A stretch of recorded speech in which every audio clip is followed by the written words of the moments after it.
2008 में मरहूम हाजी हुसैन अंसारी साहब इस प्रोग्राम का इफ्तिताह किया था।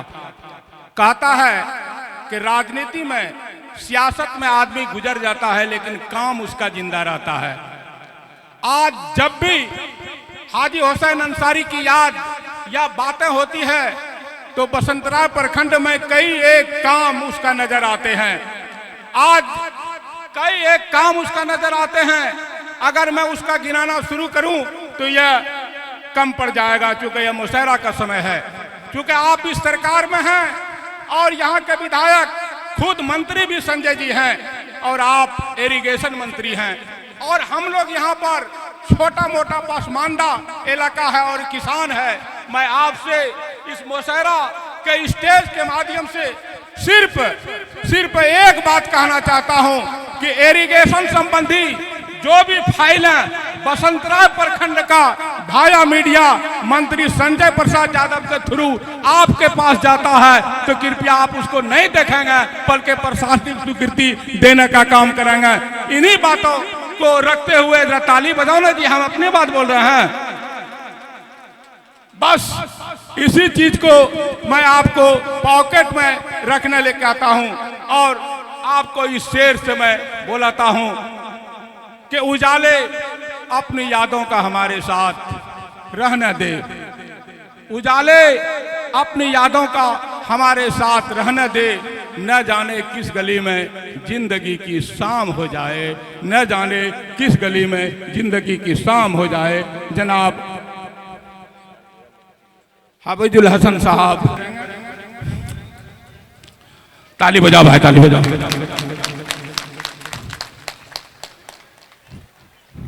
बड़े अदब के साथ मैं मंत्री जी को माइक दे रहा हूं।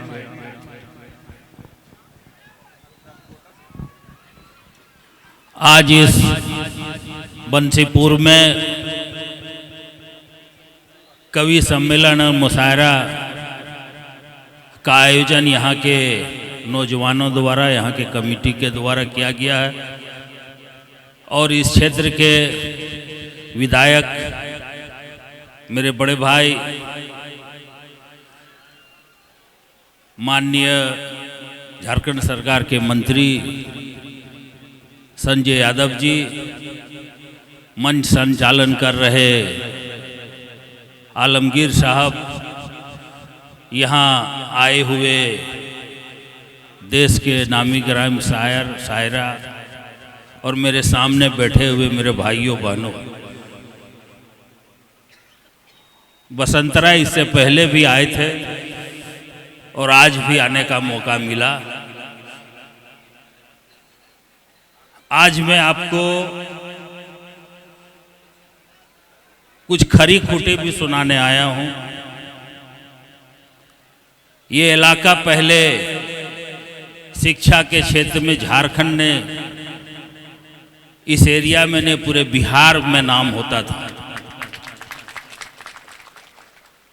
अभी जब मैं सर्किट हाउस में डीसी से भेंट किए, बात किए, यहाँ 59 मदरसा आपके गोड्डा जिला में है, जिसमें 29 मदरसा बंद है।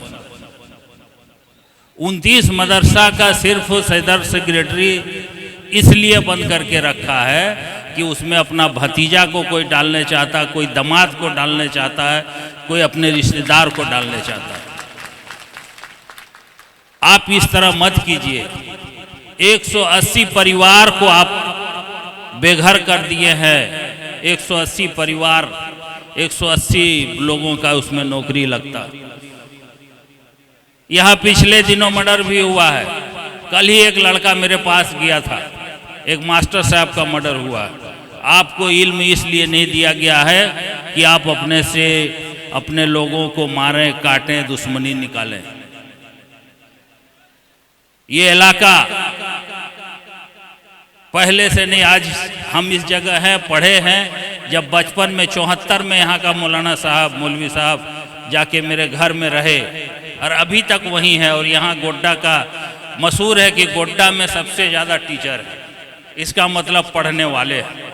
लेकिन अभी आप लोग पढ़ाई से पढ़ाई कर रहे हैं, लेकिन खुराफाती दिमाग आप लोग का ज़्यादा है।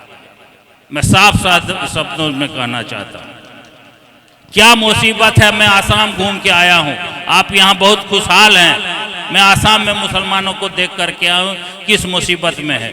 आपके अल्लाह का करम है कि आप बहुत अच्छे जगह है, इसके बाद आप लोग लड़ाई झगड़ा कर रहे हैं, पढ़ाई में ध्यान नहीं दे रहे हैं। इसका भी आपको हिसाब देना पड़ेगा। आज बहुत सारे लोग यहाँ मुशायरा में आए, मैं खास कर यही बोलने के लिए भी आया था। इससे पहले भी मैं आया था जब एक भाई दोनों भाई जब अपने में मर्डर किया था, यही बसंतराय में हम आए थे। और कल हमको बड़े भाई ने परसों फोन किया कि आपको आना है, और वो कल वो लड़का मौलाना लड़का है, वो हमसे भेंट करने आया था। तो अल्लाह के लिए आप लोग पढ़े लिखे लोग हैं, माहौल अच्छा है, पढ़ने का माहौल है। आप पढ़ने का माहौल बनाइए, मेरे पास आइए। अभी आपके क्षेत्र में मैं करीब 40 करोड़ रुपया का एक नहर का सैंक्शन किया हूं, और जहां भी पानी का ज़रूरत है आप मेरे पास आइए। मेरा बड़ा भाई यहाँ है, हम और वो बहुत मेल करके चलते हैं, और काम में चाहे कब्रिस्तान घेराबंदी हो या और जो भी काम हो। लेकिन मदरसा में जो यहाँ मदरसा है, इतना मदरसा कहीं नहीं है। उस मदरसा को जिंदा रखिए। अगर आप मुसलमान को जिंदा रखना है तो मैं खुले शब्द से कहता हूँ, मुझे भी हिसाब देना पड़ेगा कि आपको हम मंत्री बनाए तो आप क्या किए। हमको भी मंत्री, आपको हिसाब कम देना पड़ेगा, हमको ऊपर में हिसाब ज़्यादा देने पड़ेगा कि अल्लाह ताला हमको ज़्यादा नवाजा। जिसके पास ज़्यादा है उससे हिसाब किताब ज़्यादा होगा। ये भी आप लोग सोचिए। आप मुशायरा सुनिए, लेकिन बाल बच्चे को पढ़ाइए और मेल जोल कर करके रहिए। अपने में हम जानते हैं यहाँ लोग गर्म हैं, क्योंकि हमारे इलाके में अभी भी करीब 20-25 टीचर होंगे इस इलाके के।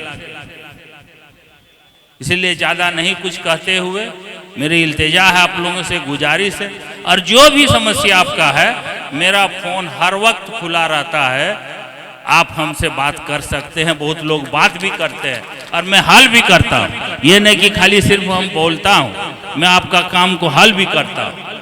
अभी यहाँ एक जगह 2 जगह कब्रिस्तान घेराबंदी में भी दिक्कत हो रहा है, वो भी मैं यहाँ अभी मैं डीसी साहब को बोला कि मैं बहुत जल्द मई महीना में आकर के यहाँ बैठक करूँगा, मदरसा को भी सुधारूँगा और जो भी समस्या है उस समस्या को भी हल करूँगा। लेकिन अपने बाल बच्चे को पढ़ाइए और खुशहाल रहिए, मेल जोल करके रहिए, दुश्मनी मत लगाइए, छोटे छोटे से बात में झगड़ा मत लगिए। इन्हीं चंद शब्दों के साथ सभी को मेरे ओर से बहुत बहुत मुबारकबाद की इस तरह का प्रोग्राम में आने का मौका मिला। और एक पर्यटन स्थल के बारे में यहाँ आलमगीर भाई ने बोले, जब मैं 5 साल पर्यटन मंत्री रहा उस वक्त आप लोग एक बार भी नहीं बोले,